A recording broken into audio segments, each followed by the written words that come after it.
buenas tardes, sean bienvenidos. Agradecer a la Oficina del Dolor y Cuidados Paliativos por la oportunidad de poder compartir esta ponencia esta tarde. Vamos a hablar acerca de qué principios deberían de guiar la prescripción de opioides para el dolor crónico no relacionado con cáncer. Como todos sabemos, las unidades del dolor y cuidados paliativos no solo vemos pacientes oncológicos.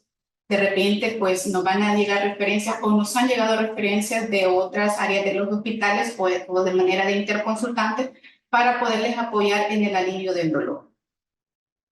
En este sentido, cuando hablamos de principios y hacemos una revisión bibliográfica de la literatura mundial, podemos encontrarlos en forma de principios o recomendaciones para la prescripción de opioides en el contexto de un dolor crónico no relacionado con cáncer.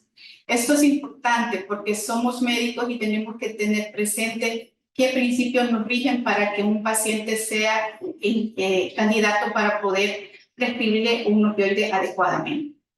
Ahora bien, para esta revisión de este tema de esta tarde, se ha hecho una búsqueda sistemática de la literatura mundial, entre las que se ha encontrado destacadas las guías prácticas para la prescripción de opioides de Estados Unidos, conocidas como CDC y la más reciente del 2022. También se han empleado aquellas recomendaciones que la Asociación Internacional para el Estudio del Dolor pues nos expone en la literatura. Ahora bien, ¿cuáles son estos principios? Solo los vamos a mencionar porque los vamos a ir desarrollando a medida que hablemos de este tema esta tarde. Tenemos que estar claros si un paciente presenta una necesidad de un opioide. Si nosotros como clínicos vemos que el paciente, a pesar de tener una adecuada analgesia, utilizado de un punto de partida del escalón 1, y si este paciente no tiene un adecuado control del dolor, sería un candidato a un opioide. Entonces seleccionamos el opioide, pactamos objetivos que sean medibles, que realmente vayan a ser en base a la funcionalidad del paciente, brindamos información y de acuerdo a eso nosotros seleccionamos el opioide idóneo para este paciente, titulando una dosis, dándole un seguimiento y cuando ya hemos logrado un adecuado control del dolor, aunque no lo anulemos completamente, podemos ir evaluando el retiro de la dosis. En este sentido, el primer principio yo lo he planteado en base a una pregunta. Nos va a llegar un paciente a un consultorio de cualquier UDCP, en cualquiera de los hospitales, y nosotros debemos de plantearnos si realmente el paciente que no es referido necesita un opioide. Probablemente el paciente no haya tenido una adecuada valoración. Y nosotros como médicos tenemos que tener claros qué tipo de dolor vamos a diagnosticar y a tratar en base a las causas que lo originaron. Como podemos ver en esa imagen, hay dos personas que están muy lejos del centro, ¿verdad? Que en este caso sería el punto del dolor que no ha sido tratado y que probablemente en otras circunstancias los medicamentos que se han prescrito previamente no han sido los más adecuados o al caso contrario, sí han sido adecuadamente prescritos, pero el paciente no ha tenido una adecuada adherencia. En este sentido, nosotros tenemos que tener claro si vamos a hablar de los principios o de las recomendaciones para poder prescribir un dolor, tener claro qué es un dolor crónico. En este sentido, la Asociación Internacional para el Estudio del Dolor lo define como dolor crónico, aquel que persiste más allá de 6 meses, a pesar que la causa haya sido pues ya reparada o el daño que lo originó se haya corregido. Más sin embargo, la OMS también tiene otra definición. Esto lo define como una sensación o es el indicador corporal de que algo no se encuentra bien en el paciente, que persiste durante más de 3 meses o que se repite con una frecuencia relativa. Esto puede ser meses, semanas o años, pero que tiene que tener una característica, aparte de la temporalidad, que es más de 3 meses, tiene que tener la característica que no esté asociado a cáncer. Recuerden que estamos hablando de los principios de la prescripción de opioides en pacientes con dolor crónico no asociado a cáncer. Ahora bien, traigo a cuenta esta clasificación taxonómica que me parece muy importante en el contexto de patologías de dolor crónico. De repente tenemos claro el concepto qué es un dolor crónico, pero no sabemos los tipos de dolor crónico. Y esta clasificación taxonómica actualizada, es la más última del 2019, define al dolor crónico en 7 grupos. De entre ellos, el dolor crónico primario, donde no se encuentra una causa básica que lo esté originando, el dolor crónico por cáncer, del cual nosotros ya hemos hablado, pues prácticamente el 2023 se ha abordado toda la parte de la intervención del dolor crónico, el dolor crónico postquirúrgico o postraumático, hay una secuela de una fractura que genera un trauma que probablemente puede resolver menos de 3 meses, pero no todos los pacientes siguen la evolución natural de la enfermedad en un proceso de recuperación. Entonces puede en este grupo caer en esta clasificación. El dolor crónico neuropático, que por cierto es uno de los dolores más difíciles de tratar, el dolor orofacial y la cefalea en cualquiera de sus variaciones, el dolor crónico visceral y el dolor crónico musculoesquelético. Dentro de este último grupo tenemos patologías tan comunes en todos los lugares, tanto en primero, segundo y como tercer nivel, patologías como la fibromialgia, patologías como la artritis reumatoidea y patologías propias de grupos etarios como las artrosis en los grupos geriátricos. O en pacientes jóvenes que por alguna situación de trauma pueden tener problemas articulares. Ahora bien, no solamente es importante tener claro la temporalidad. Tenemos definido que un dolor crónico es aquel que persiste más de 3 meses. Pero ¿cómo eso lo interpretamos o cómo lo llevamos a nuestro consultorio? En la práctica clínica diaria, si bien es cierto que un dolor crónico se define aquel que es mayor o igual a 3 meses de duración, tiene que tener otras aristas, tiene que tener otros componentes, como por ejemplo, se nos ha enseñado en las diferentes capacitaciones que una manera, aunque sea subjetiva, de poder puntuar el dolor es a través de la escala visual análoga.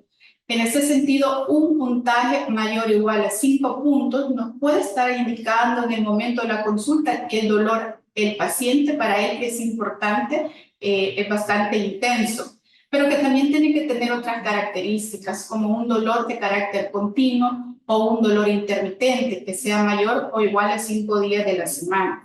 Algo muy importante aquí, sabemos que bien la escala de EVA nos puede ayudar a hacer más objetivable el dolor. Sabemos que el paciente puede decir que tiene un dolor importante, pero si nosotros lo vemos tranquilo en el consultorio, pues nos va a generar un poco de duda que realmente sí estamos ante un dolor moderado o intenso.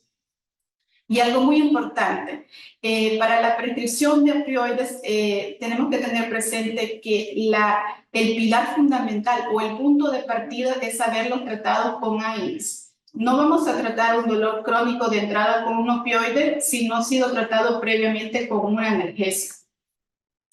Ahora bien, traigo a cuenta esta escala analgésica del OMS, que es la escala modificada, porque involucra el escalón 4, y vemos cómo en diferentes niveles de los escalones van interviniendo los medicamentos de acuerdo a la intensidad del dolor.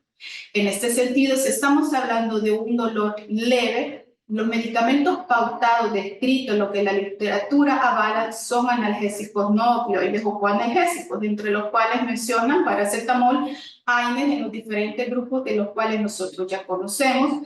Mas, sin embargo, cuando no hay un alivio de este dolor crónico en estos pacientes, podemos también utilizar el escalón, acceder de una forma pautada, seleccionando el medicamento correcto a la dosis correcta. Pero si aún haciendo y aplicando todos esos principios no logramos controlar el dolor en el paciente, podemos utilizar opioides del escalón 2, como por ejemplo codeína y tramal, que sabemos que son opioides débiles. Y si aún así no podemos controlar el dolor por cualquier otra causa, ya sea porque el paciente no tolera estos medicamentos, presentan reacciones alérgicas, o porque el efecto analgésico no es el adecuado en el tiempo que nosotros nos vamos a pautar para darle un lapso adecuado para tener una adecuada analgesia, podemos acceder a medicamentos del escalón 3.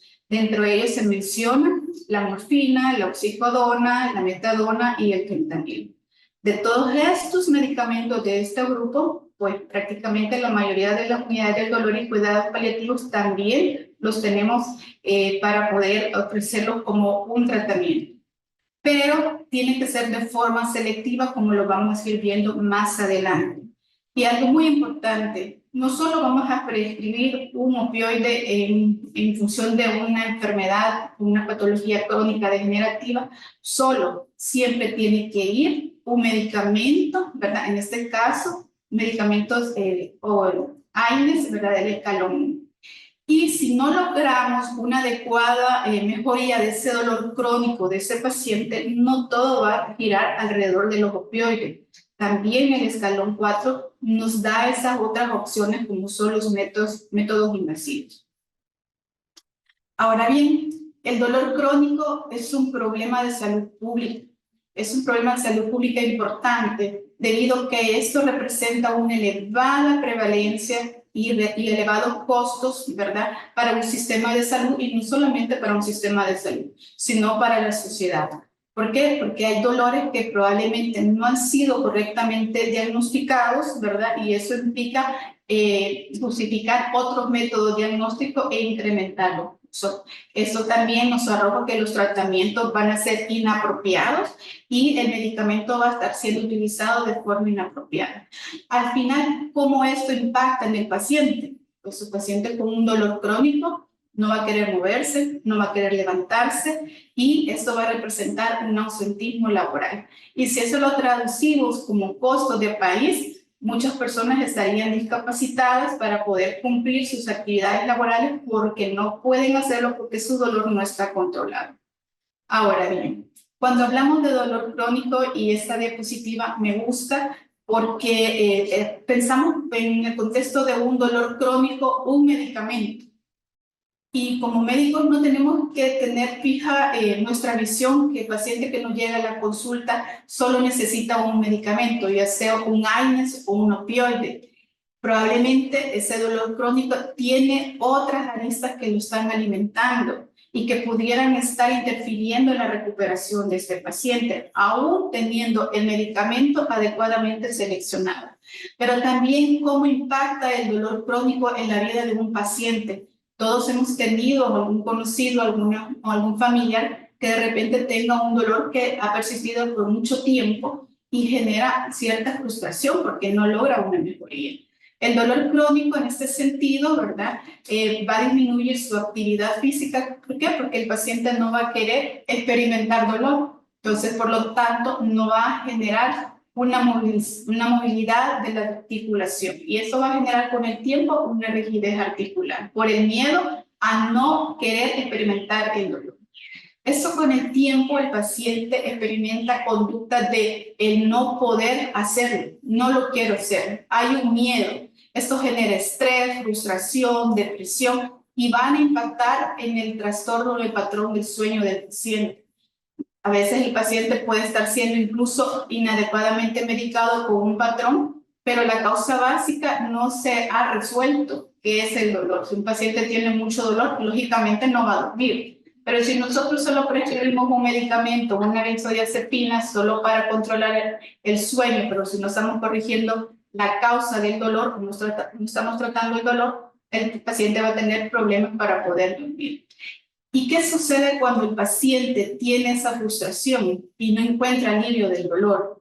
En este ciclo se involucran otros agregantes. Por ejemplo, el paciente va buscando opciones, opiniones en médico y en médico, y por lo tanto cae en una polifarmacia. Y esto también va a generar un problema a futuro, porque si el paciente inicialmente tiene un dolor que no está controlado, que se hace una categoría que es un dolor crónico, la polifarmacia le puede traer con el tiempo problemas gastrointestinales, por citar algún ejemplo. O incluso si el paciente con este dolor crónico no le permite tener una actividad física adecuada, el no poder hacer, el no poder movilizarse, va a generar que el paciente no se quiera mover y por lo tanto va a aumentar de peso. O, caso contrario, si el paciente, toda la carga emocional que está experimentando porque no encuentra un alivio de su situación, va a generar una depresión. Entonces el paciente también puede entrar en un estado depresivo, alimentándose más de la cuenta o no queriendo comer. Todo esto al final se convierte en un ciclo que impacta en un ausentismo laboral y nuevamente volvemos a experimentar el dolor crónico en el sentido que el paciente no encuentra una mejoría. Ahora bien, si nosotros identificamos el dolor, el origen, el tipo, podemos hacer una adecuada selección, en este caso que estamos hablando de un opioide. La Asociación Internacional para el Estudio del Dolor trae a cuenta varias clasificaciones y pues yo las comparto con ustedes porque me parece que son bien prácticas y las divide en base a la duración, como un dolor agudo cuando dura menos de 3 meses o un dolor crónico cuando dura más de 3 meses. Según los mecanismos neurofisiológicos que lo dan origen, el dolor crónico también se divide en un dolor nociceptivo o un dolor neuropático. Un dolor nociceptivo, aunque no es el objetivo de discusión en esta tarde, solo para recordarnos, es aquel que se origina de estructuras cercanas a los tendones, a los huesos, ¿verdad? Músculo. Mientras que en el dolor neuropático es un dolor mucho más complejo, como yo les mencionaba al principio, donde involucran estructuras nerviosas del sistema nervioso central y del sistema nervioso periférico. Cuando ambos tipos de dolor se combinan, podemos tener un tipo extra de dolor que lo podemos categorizar como un dolor tipo mixto. Ahora bien, según las estructuras que pueden dar lugar al origen del dolor, también el dolor nociceptivo se puede dividir en dolor somático y dolor visceral. Los ejemplos de dolor somático, como todos sabemos, son dolores articulares, artrosis, dolores de tobillo o articulación coxofemoral. Ahora bien, en este sentido, estamos hablando de un dolor agudo cuando este se presenta menos de 3 meses, pero que tiene una característica muy importante. Es de inicio rápido, pero que también tiene una corta duración. ¿Por qué? Porque se corrige cuando la causa que lo originó se elimina. En este sentido, ejemplos de dolor agudo, como todos sabemos, un dolor abdominal por una apendicitis, un dolor abdominal por una colecistitis. Quitamos la vesícula, quitamos el apéndice, se corrige el dolor. O el dolor por una caída, por un golpe o por una fractura. Pero en este caso, en una fractura, cuando esta evoluciona mal y pues no mejora, aún habiéndolo intervenido, esta fractura puede generar un tipo de dolor crónico. En ese sentido, el dolor crónico debe de quedar claro que es aquel que dura más de 3 meses, que va más allá del tiempo de la curación pactada y que para mantener un adecuado control del dolor es importante que se haga una intervención oportuna con una adecuada analgesia. ¿Con qué propósito? Con el propósito de mantener una función del paciente, ¿verdad? Si nosotros tenemos una articulación que no tiene una adecuada analgesia, el paciente no lo va a querer mover. Por lo tanto, la rehabilitación va a ser malísima y por lo tanto la calidad de vida de este paciente probablemente va a ser pésima porque no tuvo una adecuada analgesia para que se pudiera hacer una rehabilitación oportuna. En este sentido, los medicamentos que se prescriben tienen que ir, en este caso los opioides, con un objetivo más allá de mejorar la calidad de vida del paciente. Ahora bien, solo traigo a cuenta, pues, un objeto de discusión esta tarde, pues, el dolor neuropático, ejemplos de ellos. Todos hemos tenido nuestra consulta en las diferentes unidades del dolor y cuidados paliativos que nos han referido por diferentes colegas en las diferentes unidades. Diagnóstico de dolor neuropático. Ejemplos de ellos tenemos neuralgia herpética, ¿verdad? Y esta tiene una característica muy importante, ¿verdad? Que es un dolor quemante, donde el paciente experimenta una hiperalgesia, ¿verdad? El dolor por una neuropatía diabética, ¿verdad? Que se puede describir como parestesia, ¿verdad? O calambres. o un dolor en el caso de una cirugía mayor, ¿verdad?, que haya evolucionado inapropiadamente, como en el caso de discusión del caso clínico que traemos a cuenta, donde el paciente, pues, después de una cirugía de una prótesis de rodilla, hubieron otras aristas donde hubo una contaminación, hubo una infección y por lo tanto el tiempo de curación, que podría haber sido menos de 3 meses en la parte quirúrgica, se prolongó por mucho más tiempo. Ahora bien, existe un dolor que es que no va a tener una causa de origen nociceptivo o neuronal, pero que es muy importante tenerlo presente en el momento de la consulta porque son pacientes psiquiátricos que de repente nos van a llegar, que nos van a referir, ¿verdad?, que van a tener un estado de depresión y que van a estar en una ansiedad o van a estar en un trastorno de somatización, queriéndonos a nosotros como médicos decir que tienen un estado de dolor cuando realmente probablemente no lo tenga, ¿verdad? Por eso es muy importante la adecuada valoración clínica para la selección de un opioide, porque imaginémonos en un contexto de un paciente con un dolor psicógeno, donde no tengo una causa orgánica que lo esté justificando para prescribir un opioide, el daño que nosotros como clínicos vamos a ocasionar en este paciente. Por eso es muy importante una adecuada valoración. Ahora bien, si nosotros estamos seguros haciendo esa adecuada definición de dolor crónico, de los tipos de dolor, y nosotros consideramos que el paciente sí tiene una condición médica que amerite la prescripción de ese opioide, tenemos que hacernos esta siguiente pregunta. ¿Es seguro este opioide para este paciente en particular? Porque puede ser de que sí lo necesite, pero tenemos que tener presente que hay condiciones que probablemente no lo vayan a ser un candidato idóneo para la prescripción de este narcótico. En este sentido, siempre la historia clínica en la intimidad, ¿verdad?, de nuestra consulta va a ser la piedra angular para poder contestar esta pregunta, describiendo características del dolor como por ejemplo la intensidad, la localización, la duración, que lo alivia o que lo empeora. Como por ejemplo, sabemos que un dolor por una artrosis de rodilla, el paciente va a estar tranquilo media vez esté sentado. Si el paciente está sentado, no le duele, pero es un dolor mecánico que va a empeorar a medida que el paciente comience a deambular. Y también es importante en este sentido tener en cuenta qué tratamientos el paciente recibió cuando nos llega a nuestra consulta, porque probablemente el tratamiento pudo haber estado adecuadamente prescrito por los otros colegas, pero ¿qué sucedió? Pudo no ocurrir una adecuada adherencia del medicamento, ¿verdad? Y hay que también indagar sobre qué procedimientos previos ha tenido el paciente para poder valorar si se beneficiaría de estos proyectos, porque probablemente si el paciente en una artrosis de rodilla no se ha corregido la causa, el opioide no va a venir a solucionar el problema, porque se va a transformar en un dolor crónico, pero si el paciente es candidato a una prótesis de rodilla, probablemente el manejo más oportuno va a ser ¿verdad? Realizar cambio de prótesis de rodilla. También es importante tener presente qué enfermedades presenta el paciente en el momento de la consulta, las comorbilidades, por ejemplo, si es diabético, si es hipertenso, o si presentan alteraciones de la función renal, o si presentan alteraciones de la función hepática. ¿Por qué? Porque muchos de estos opioides tienen metabolismo hepático, como lo vamos a ver más adelante, o metabolismo renal. Y si nosotros prescribimos un opioide en el contexto de un paciente con un problema renal, le vamos a causar más daño que bien. O al caso contrario, si el paciente pues tiene una cirrosis y seleccionamos un opioide que tenga metabolismo hepático, pues probablemente no le vamos a estar generando un mayor beneficio.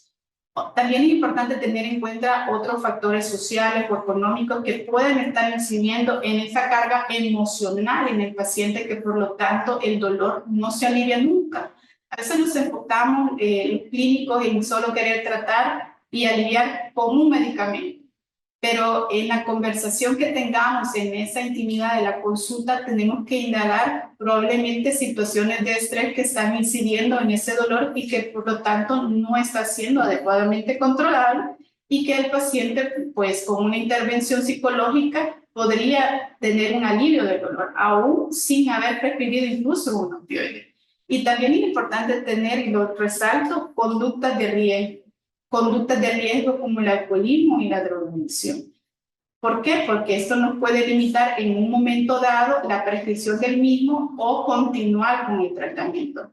No quiero que se lleven la idea en esta tarde que un paciente con una conducta de riesgo no vaya a necesitar un opioide o para aliviar el dolor. Si el paciente no se alivia con los AINES, probablemente sí va a necesitar de un opioide como tal, pero tenemos que estar seguros bajo una estrecha vigilancia qué conductas de riesgo tiene este paciente para que no caiga en situaciones de conductas inapropiadas como adicción, abuso o incluso una sobredosis.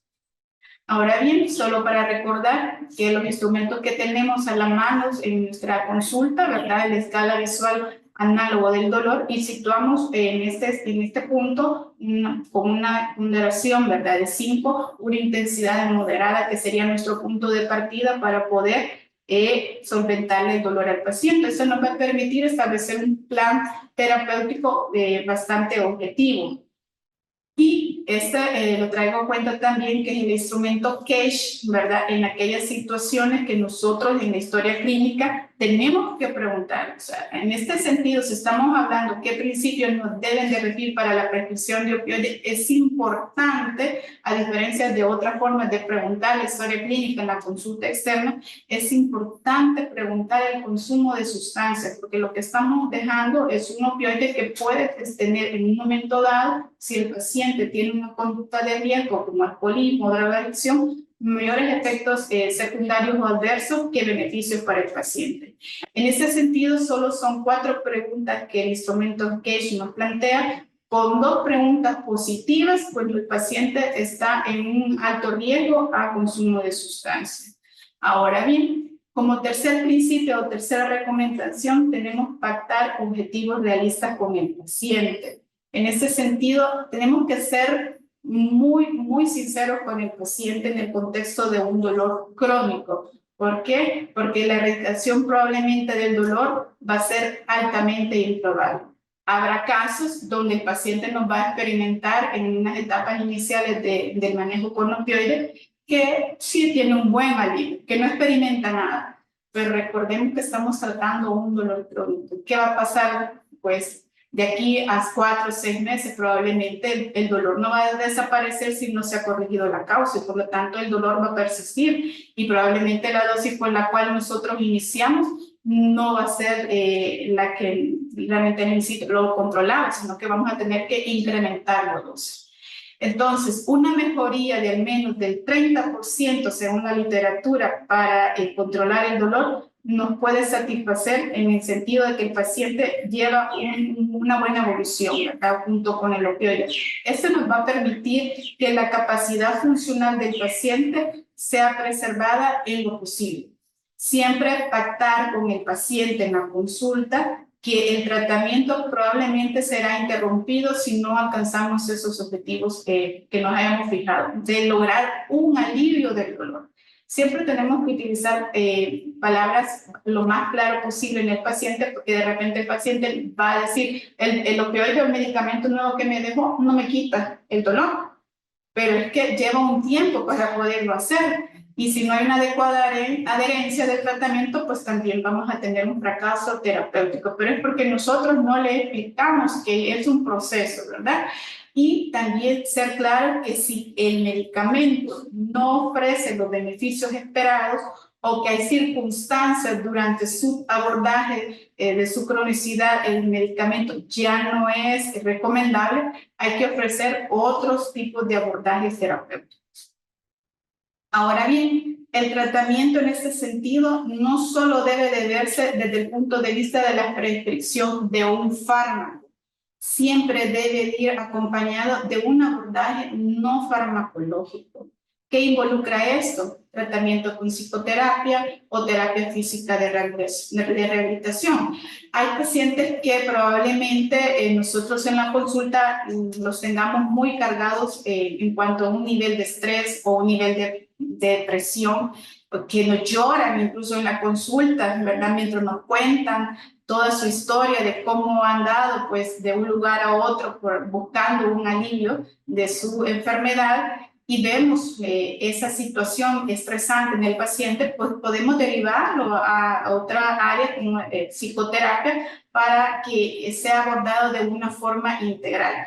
No quiero decir con esto que cuando prescribamos un opioide a la par tiene que ir el psicólogo, no. Siempre y cuando nosotros observemos en el paciente, en la intimidad de nuestra consulta, ¿verdad? De acuerdo a lo que él nos diga y también lo que nosotros estemos viendo, si este paciente se podría ver beneficiado. Y bueno, la terapia física de rehabilitación en caso del dolor crónico también es muy importante, ¿verdad? Y pues tener claro pues, que los objetivos tienen que ser realistas en base a las metas. Y bueno, siempre informar al paciente en todo momento el éxito de al adecuado tratamiento del paciente en un contexto de la prescripción de un opioide es la correcta comunicación. ¿Por qué? Porque si nosotros tenemos falsas expectativas con el paciente o el paciente idealiza el opioide y lo considera que es el más top o lo máximo de lo máximo, probablemente los beneficios que nosotros esperemos en el paciente no van a ser los esperados.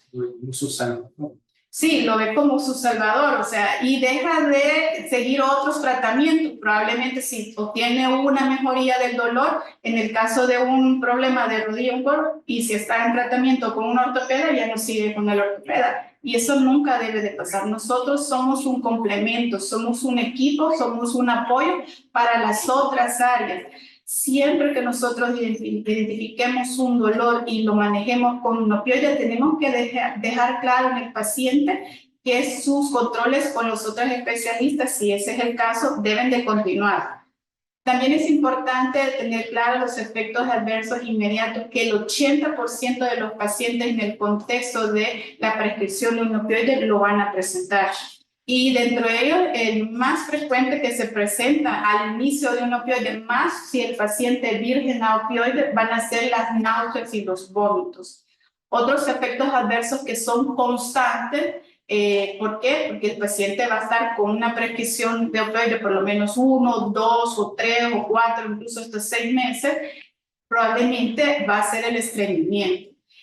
Otros en menor proporción va a ser la somnolencia y otros mucho menos frecuentes, pero que es importante explicarle al paciente en todo momento para que no abandone el tratamiento siempre y cuando existe una tolerancia por parte del paciente, son la sequedad de la boca, los mareos y la depresión respiratoria. Ojo, traigo en cuenta depresión respiratoria, pero en aquellos casos que hacen abuso de la dosis del medicamento, pero que es importante que puede pasar y que por lo tanto el paciente debe de ajustarse a la dosis prescrita por el clínico, por el experto. Ahora bien, ya media vez nosotros hemos comunicado al paciente, le hemos explicado, vamos a utilizar este medicamento, por citar alguno el tramal, ¿verdad? Cómo se lo va a tomar. Tenemos que tener claro que todos los efectos adversos que el paciente puede experimentar, los puede experimentar o no, pero como clínico es bien importante dejarlo claro para poder hacer la prescripción del opioide. Ahora bien, ¿cuándo nosotros vamos a prescribir un opioide en el contexto de un dolor crónico?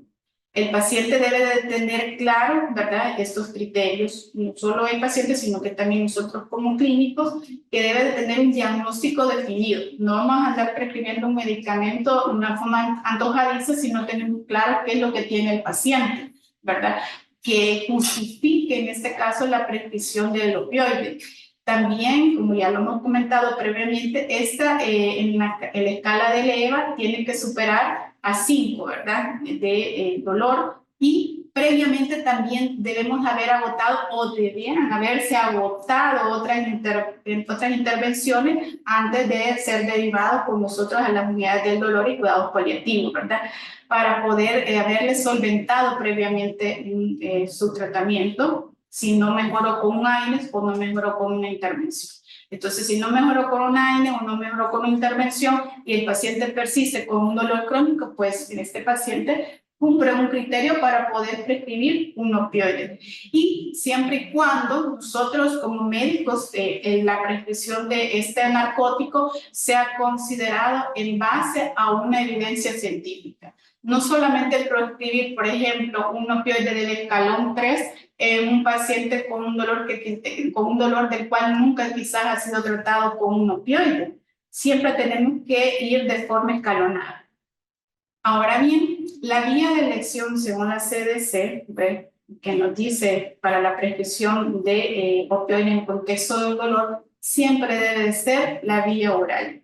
La selección del opioide será en función de las características del paciente. Son decisiones individualizadas, no son estandarizadas para todos como igual. Probablemente podemos tener 3 pacientes que nos sean referidos a la consulta con el mismo diagnóstico, 3 pacientes con neuralgia del trigémina o 3 pacientes con una neuralgia postherpética o 3 pacientes con artrosis de rodilla. Pero cada uno tiene diferentes comorbilidades que probablemente unos sean candidatos a la selección de ese narcótico y otros probablemente no, ¿verdad? Y en el contexto de este opioide, debe de usarse, ¿verdad? Siempre y cuando estemos acompañados de un equipo multidisciplinar, siempre combinándolo con un coadyuvante que involucre también terapia de rehabilitación, si es el caso que el paciente lo amerite, o psicoterapia, si también el caso lo amerita. Ahora bien, ¿qué nos dice las guías? Este es un artículo del 2019 del manejo del dolor neuropático. Aunque no es tema de discusión esta tarde porque estamos hablando de los principios, es importante tener en cuenta que hay guías que nos rigen para poder prescribir los medicamentos. En este sentido, esas guías nos hablan que para el tratamiento de un dolor neuropático, que es uno de los más complejos, se tiene que hacer uso del primer escalón. Y dentro del primer escalón que se pacta, debe usarse por un lapso de 4 a 6 semanas, acompañado de siempre rehabilitación, terapia física, incluso hasta higiene del sueño, lo menciona este artículo, y donde el primer escalón para el dolor neuropático son los gabapentinoides, antidepresivos tricíclicos, como por ejemplo la amitriptilina, que todos los tenemos en nuestras unidades del dolor, y los inhibidores de recaptación de serotonina, como por ejemplo la duloxetina, o aquellos tratamientos de uso tópico, como la calcepsina. Cuando los medicamentos del primer escalón en el contexto de un dolor neuropático, una neuralgia postherpética o un paciente con una neuropatía diabética, no hay mejoría, podemos hacer la combinación de un opioide. La guía nos avalan para la prescripción de opioides, pero tiene que ser de una manera razonada, siempre acompañándolo con una dosis baja de un opioide débil para en este caso, lo cita esa guía, el tramal, es el que más estudio y evidencia tiene para el control y el manejo de dolor neuropático, combinándolo también con medicamentos del escalón. Si no hay mejoría de estos, con estas combinaciones podemos hacer intervenciones quirúrgicas si el paciente así lo amerita. En el caso del abordaje del dolor crónico, pero cuando es de carácter no psicoactivo, estamos hablando de una artrosis, vemos la diferencia acá. Como un paciente con un dolor no psicoactivo, la intervención no son con gabapentinoides, ni con antidepresivos tricíclicos, ni con inhibidores de la recaptación de serotonina. Como es un dolor que involucra músculo, tendón y hueso, ¿verdad? Su piedra angular o su punto de partida para el manejo de este dolor van a ser los AINE, como vemos, ¿verdad? Siempre es importante seleccionar el AINE de acuerdo a las necesidades del paciente, de acuerdo a las comorbilidades del paciente. Habrá pacientes que podrán tener problemas gástricos, que también el uso crónico de estos medicamentos van a generar otros problemas, o si han tenido antecedentes de sangrado gastrointestinal. Pacientes con antecedentes de cardiopatía isquémica, sabemos todos, ¿verdad?, que el uso crónico de ibuprofeno o diclofenac aumenta el riesgo de un segundo infarto. También tenemos que tener en cuenta también la dosis máxima de esos analgésicos para no sobrepasarlo y no caer también en un principio inapropiado de la prescripción del medicamento. Y en el caso de este dolor nociceptivo, vemos que de los AINES también pasa a otro opioide débil, en este caso tramal, ¿verdad? No superando la dosis máxima diaria, que son 400 miligramos, que lo tenemos que tener muy claro en la prescripción siempre de un narcótico, cuál es la dosis mínima de inicio y cuál es la dosis máxima, para evitar efectos adversos. Si bien es cierto, es un opioide débil que tiene un amplio estudio, ¿verdad?, que avala también su uso, hay pacientes que probablemente no lo van a tolerar. Entonces podemos utilizar otros medicamentos como la codeína, y si a pesar de eso estos opioides débiles no logran controlar el dolor crónico en el paciente, podemos utilizar opioides del escalón 3. Y en el flujograma podemos observar, dentro de los que se citan están la morfina, la oxicodona, la hidromorfona, el fentanilo y, aunque no lo mencione este artículo, también la metadona. Nuevos estudios respaldan el uso de la metadona para el dolor crónico, pero serán decisiones individualizadas que son en nivel de evidencia 3, ¿verdad? Porque hacen que el paciente tenga comorbilidades que no lo van a hacer tan fácil de hacer un control adecuado con otros opioides, y que probablemente este medicamento, metadona, sí lo logre.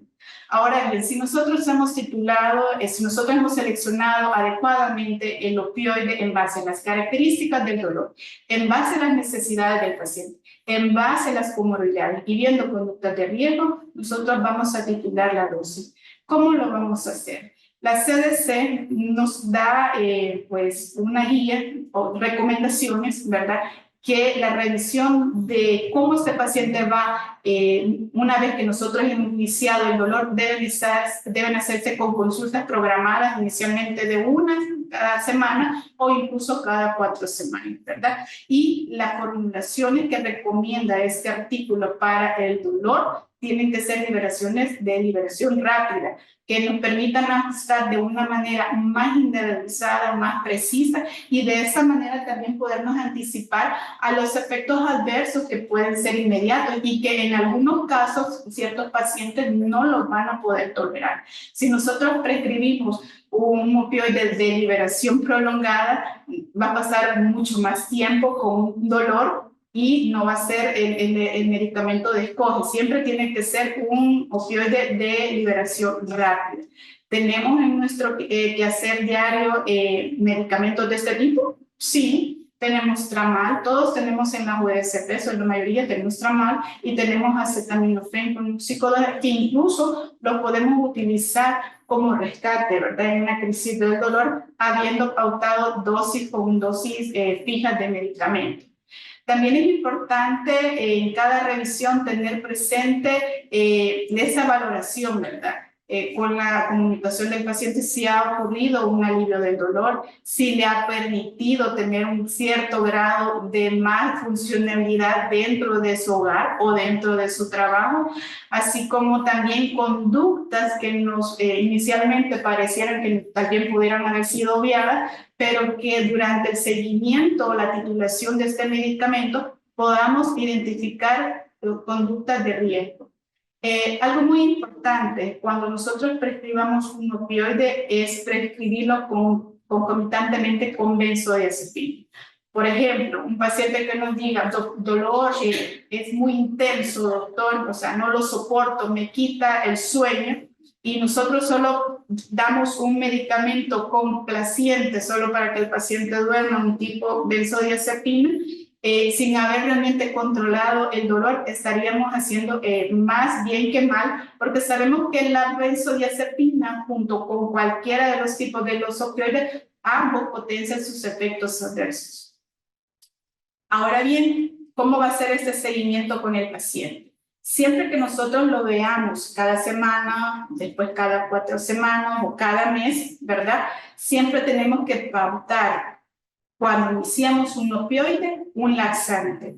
Porque si nosotros lo estamos prescribiendo en el contexto de un dolor crónico que va a pasar varios meses con ese opioide, probablemente al paciente le va a dar estreñimiento, y por lo tanto un laxante de tipo osmótico, como por ejemplo la lactulosa, debe de prescribirse. No laxantes que son formadores de bolos, ¿verdad?, como el Silium o el Salvado, ¿verdad? Además, es importante también tener presente que en aquellos pacientes que nos sean derivados con nuestra consulta y que es primera vez que van a utilizar un opioide, que sean virgen de opioides, prescribir un antiemético. Este antiemético debe ser prescrito por lo menos los primeros 5 o los primeros 7 días del inicio del opioide, porque vimos previamente que dentro de los efectos adversos iniciales del uso temprano de un opioide son las náuseas y los vómitos. ¿Qué antiemético recomendamos? Metoclopramida. Pero habrán pacientes que probablemente la metoclopramida no sea tolerable, porque les da síntomas, o les da alergia o cualquier otra circunstancia, podemos utilizar dimihidrato, pero inicialmente y siempre debe ser un antiemético tipo metoclopramida por su mecanismo de acción que actúa a nivel de los receptores dopaminérgicos a nivel central. Y sabemos que el opioide va a tener diferentes receptores que pueden estar estimulándole entre esos receptores del vómito y por lo tanto este antiemético es de elección. Ahora bien, la titulación. ¿Cuándo se va a hacer la titulación o aumento de la dosis? Siempre en el siguiente control, si a la semana nosotros dejamos un paciente y no observamos un alivio del dolor, titulamos la dosis. ¿Qué significa eso?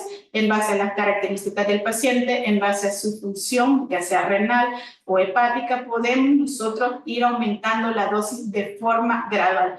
No pasar de una dosis que inicialmente baja de 50 miligramos, por citar un ejemplo de tramal, de un solo a una escalada de 400 miligramos, sin haber realmente ido haciéndolo de una forma escalonada ese incremento.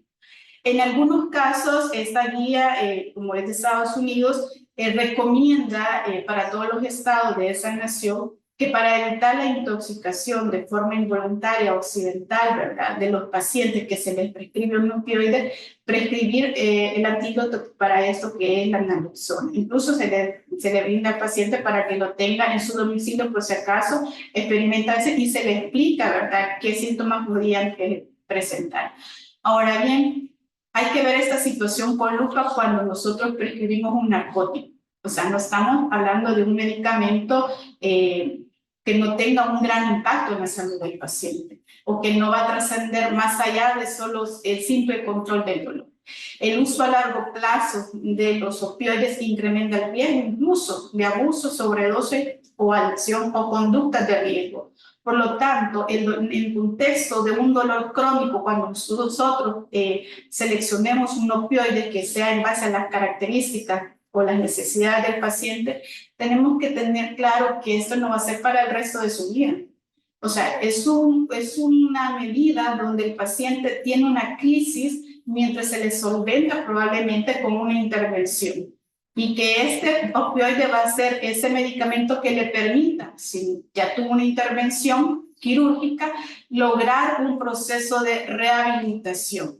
Por lo tanto, es importante dejar claro al paciente que se va a ir reduciendo la dosis probablemente durante el tiempo o se van a ir buscando otras alternativas. Ahora bien, ¿cuándo retirar el opioide? Si se ha resuelto la causa por la cual se nos derivó a nuestra consulta. Si nosotros como médicos también observamos que no hubo una eficacia o no hubo un beneficio al paciente, también lo tenemos que retirar. O porque el paciente también nos diga, doctor, yo no quiero continuar con este medicamento, me causa mareos, paso con mucho sueño, o simplemente no hay una mejoría de la funcionalidad. O también si nosotros encontramos efectos adversos graves, que sería una intoxicación por opioides, por citar un ejemplo, o si nosotros también encontramos conductas aberrantes o de riesgo que nos haga pues limitarnos en seguir prescribiendo ese opioide. Probablemente al inicio todo iba bien en el primer mes, todo iba bien en el segundo mes, pero nosotros en el seguimiento, en nuestra consulta, observamos o el paciente de repente al rehistoriarlo, al preguntarle, observamos o nos dice situaciones que nos hagan sospechar que no esté haciendo un uso adecuado del medicamento. Entonces tenemos que retirarlo. Ahora bien, traigo este flujograma que nos habla de cómo ¿qué conductas inapropiadas puede tener un paciente cuando se le ha prescrito un opioide? Es como un checklist que nosotros tenemos que tener presentes, ¿verdad?, en nuestra memoria, en el momento de observar una situación que nos haga sospechar que, si bien es cierto, nosotros como médicos prescribimos un medicamento de este tipo con un beneficio analgésico, el paciente le esté haciendo un uso inapropiado. Por ejemplo, visitas clínicas frecuentes no programadas para surtir el medicamento. Nosotros dejamos un medicamento para 15 días, pero el paciente se lo terminó en una semana. Entonces, en la siguiente consulta, nosotros, ¿qué está pasando acá? O si el paciente, habiéndole explicado que queda a una dosis fija el opioide, por ejemplo, cada 12, cada 8, si lo hemos ido haciendo de forma escalonada, y que le permitimos que haga rescate del opioide en una situación de crisis, y que el paciente no lo haga, pues se aumenta la dosis, se dobla la dosis, se triplica la dosis. Son conductas que nos hacen alertar que el paciente realmente no va a cumplir en los siguientes meses las recomendaciones y que por lo tanto puede caer en un uso inapropiado. O visitas frecuentes a la sala de emergencia de cualquier centro médico pidiendo el medicamento, o si no llega a la consulta y no llega diciendo pues que tiene una intensidad de 10 de 10 del dolor, pero que los otros síntomas de ese, por eso es importante pasar en esa, ¿verdad?, puntúan 0. Entonces nosotros podemos hacer una correlación porque lo vemos tranquilo y nos diga, doctor o doctora, me duele intensísimo, y por lo tanto nosotros lo vemos tranquilo, lo vemos impávido en la silla, entonces podemos decir, no, este paciente no está haciendo realmente un uso apropiado del medicamento, porque me está diciendo que le duele mucho, pero yo lo veo tranquilo. O buscar opioides con diferentes médicos, ¿verdad? Puede ir a un médico, a un centro hospitalario, ir a otro, porque el medicamento se le acaba y necesita surtir la dosis, ¿verdad? O nos llega diciendo después de 3 meses, después de 4 meses con la prescripción de este narcótico, que sí no le mejora el dolor, que se aumentó la dosis y que por lo tanto nosotros la conducta razonable, ¿qué sería? O si ya topamos la dosis de ese narcótico, rotar a otro medicamento, otro opioide. Si iniciamos con un opioide débil y rotamos otro medicamento más fuerte, pero el paciente nos exige, no, yo no quiero, yo quiero el mismo, pero si ya topamos la dosis y el paciente se aumenta la dosis de una forma que no notifica, que no nos lo informa, entonces también estamos sospechando un uso inapropiado de este medicamento. O pues que de repente haya informes de opioides robados o perdidos, o haya discrepancia con el recuento de pastillas. Bueno, yo le di para este mes 60 tabletas de Tramal, pero se los acabó en una semana. ¿Qué pasó ahí? Entonces, ojo, mucho ojo, porque hay pacientes que pueden estar haciendo conductas de riesgo que nos hagan pues limitarnos en seguir prescribiendo ese medicamento. O puede suceder que durante el tratamiento, si el paciente tuvo un cache negativo, de repente, por cualquier circunstancia de la vida, pues caiga en un consumo de alcohol. Por eso es importante que el paciente que llega a la consulta llegue acompañado de alguien. Eso nos va a permitir que la información que nos brinde el paciente sea corroborada o confrontada con el familiar que le acompaña. Y también teniendo cuidado que la prescripción con benzodiazepinas en pacientes que vamos a iniciar un opioide debe de ser limitada. Si es un paciente con un trastorno depresivo, con un trastorno del ánimo, que ya tiene una benzodiazepina como tratamiento de base y que necesite el opioide, no se le va a negar, pero tiene que tener una estricta vigilancia para evitar conductas de riesgo o los efectos adversos que ambos se pueden sumar. Pero si el paciente es virgen a opioides y nosotros prescribimos uno y dejamos una benzodiazepina al mismo tiempo, nosotros como clínicos no estaremos actuando de una forma correcta.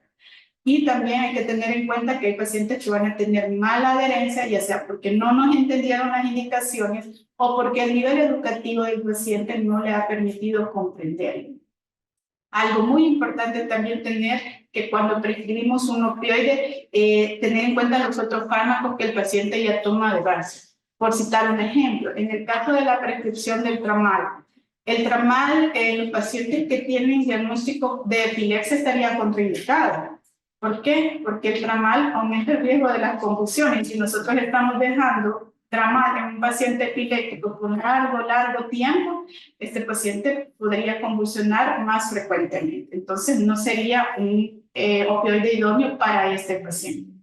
También la retirada debe de ser individualizada, ¿verdad? De forma lenta. Y la dosis se va a ir reduciendo gradualmente de un 5 a un 10% según lo que dice la literatura, en base a la dosis total diaria cada semana. Siempre se recomienda la intervención psicológica en todo momento, en cualquier parte de los momentos que nosotros citemos al paciente y que observemos si haya necesidad de derivarse al psicólogo. Ahora bien, ¿qué nos dice la medicina basada en la evidencia en relación al uso de opioides? Traigo a cuenta este artículo que es del Medical Journal de Australia, donde habla del uso de opioides en la práctica clínica general en el contexto del dolor crónico no relacionado al cáncer. ¿Qué es lo que menciona? Que el opioide en este caso debe de poderse prescribir siempre y cuando sea un dolor agudo que no esté relacionado en cáncer y que ha demostrado que tiene un buen uso, ¿verdad?, durante días o semanas, pero que también puede ser usado en el contexto de un dolor crónico. Los opioides, como todos sabemos, se utilizan para situaciones particulares agudas. Alguien va caminando, se cayó, le ponen un aire intramuscular endovenoso, no controla el dolor, tiene indicación, un opioide, es una situación aguda, pero también respalda la evidencia científica que los opioides débiles, en este caso tramal, pueden prescribirse en el contexto de cronicidad del dolor cuando no hay una adecuada respuesta a los síntomas. La mayoría de las indicaciones son para dolor de moderado a severo, como lo hemos visto en la escala, ¿verdad? O en periodo de crisis, que incluso el paciente se puede rescatar. Y ojo, el uso en periodos largos con tramal, ¿verdad?, de liberación prolongada, debe de ser pautado solo en aquellos pacientes que ya hayan tenido un adecuado control de analgesia, ¿verdad?, iniciando con opioides de acción rápida. Ahora bien, traigo este artículo en relación a un grupo muy vulnerable que también se nos derivan a las diferentes unidades del dolor y cuidados paliativos, como son la población geriátrica. Y este artículo habla sobre los opioides y el tratamiento del dolor crónico intenso en las personas mayores. ¿Por qué es importante tener en cuenta este grupo? Tienen muchas enfermedades y propias de la edad, o propias de otras enfermedades metabólicas que con el tiempo han ido decayendo o impactando en su salud. Un paciente medianamente joven con un problema de diabetes mal llevado, no solo por la parte médica, sino que también por un mal apego al tratamiento de parte del paciente, con el tiempo probablemente va a tener problemas de una cirrosis NASH o va a tener problemas de alteraciones de la función renal en su vejez. Y en este artículo habla de 6 opioides, entre ellos la buprenorfina, el fentanilo, la hidromorfona, la metadona, la morfina y la oxicodona, y menciona también muy superficialmente el tramal. Y pues menciona el uso de los opioides en el dolor crónico no relacionado al cáncer en el contexto de la población geriátrica, que cada vez hay más evidencia de que los opioides son eficaces en el control del dolor crónico. Y este tiene un nivel de evidencia 1B y 2B. Pero que se necesita que este control y esta selección de este opioide sea en base a dosis individualizada del paciente, en base a las comorbilidades que se tienen, o sea, en base a cada perfil del paciente. Tampoco se han realizado estudios específicos en personas mayores que puedan concluir que los opioides van a demostrar una eficacia a largo plazo con las enfermedades crónicas degenerativas, o sea que deben de ser usadas no durante mucho tiempo por los efectos adversos que esto pudiera representar en los pacientes de edad avanzada. Y debe de existir un equilibrio en lo que nosotros nos leamos o nos apoyemos en la medicina basada en la evidencia, con la experiencia que también nosotros tengamos en la prescripción diaria en la intimidad de nuestra consulta. Ahora bien, el uso de opioides en el contexto de un dolor neuropático cada día está siendo más aceptado la prescripción de los opioides para el tratamiento, ¿verdad? Pero en este artículo menciona que la dosis para el control del dolor crónico en contexto de un dolor neuropático en personas adultas mayores requieren de dosis cada vez más altas. Y por lo tanto hay pacientes en este grupo etario que probablemente no se van a ver beneficiados. La mayoría de estos datos sobre el tratamiento son de nivel de evidencia 2 y 3, ¿verdad? Que sugieren la incorporación, que la incorporación temprana del opioide podría generar cierto beneficio si se hace oportunamente. Y bueno, hablábamos al inicio de la ponencia que no solamente en la edad avanzada, sino en cualquier momento del estado de salud de la persona, tenemos que tener en cuenta el metabolismo por el cual el opioide se va a depurar de ese cuerpo. Porque un paciente con problemas hepáticos, por ejemplo, metadona, estaría no siendo el indicado, o problemas con enfermedad renal, ¿verdad? Opioides como el tramal limitan su uso si ya se encuentran en estadios avanzados como estadio 4 y máximo estadio 5. Ahora bien, a manera de conclusión, ¿qué podemos concluir de todas estas principios o recomendaciones o sugerencias que nos hacen las guías? Que para la selección del opioide no debe de ser de una forma a la ligera. O sea, requiere tiempo, requiere conocimiento, requiere un abordaje con un equipo multidisciplinar que puedan impactar también para poder resolver el dolor del paciente. El tratamiento con terapias sin opiáceos siguen siendo la elección en el tratamiento de dolor crónico, o sea, con analgésicos tipo AINES, ¿verdad? En la categoría A no lo respalda, tiene un nivel de evidencia 2. Y que el inicio del opioide en cualquiera de los tipos que nosotros tengamos disponibles en cada una de las unidades del dolor debe de ser prescrito siempre en dosis baja, valorando a los pacientes cada semana o cada 15 o cada 4 semanas según las necesidades particulares de cada paciente. Y que el alivio del dolor va a ser siempre no total, pero que con un porcentaje de alrededor del 30% y que le permita mejorar su calidad de vida al paciente, que le permita tener ese grado de movilidad que antes ni siquiera lo podía hacer porque solo el pararse o generar un movimiento le generaba mucha frustración y miedo, para nosotros ya es mucho. Estos opioides serán prescritos siempre con objetivos realistas que permitan mejorar la calidad de vida, pero que no en todos los casos se va a lograr este objetivo y tenemos que ser claros con el paciente en todo momento para que éste no abandone el medicamento si es que realmente lo tolera o buscar otras opciones. Ahora bien, se debe maximizar el tratamiento no opioide antes de utilizar un medicamento narcótico, ¿verdad? Y cuando lo hayamos seleccionado, iniciar el tratamiento siempre solo si el beneficio supera al riesgo y si el paciente va a tener una mejoría. Se debe prestar especial atención también que al inicio del tratamiento, cuando existe otros medicamentos, en este caso como la benzodiazepina, tenemos que tener mucho cuidado para evitar esa potenciación de ambos, tanto benzodiazepina, depresores del sistema nervioso central, junto con la prescripción de opioides.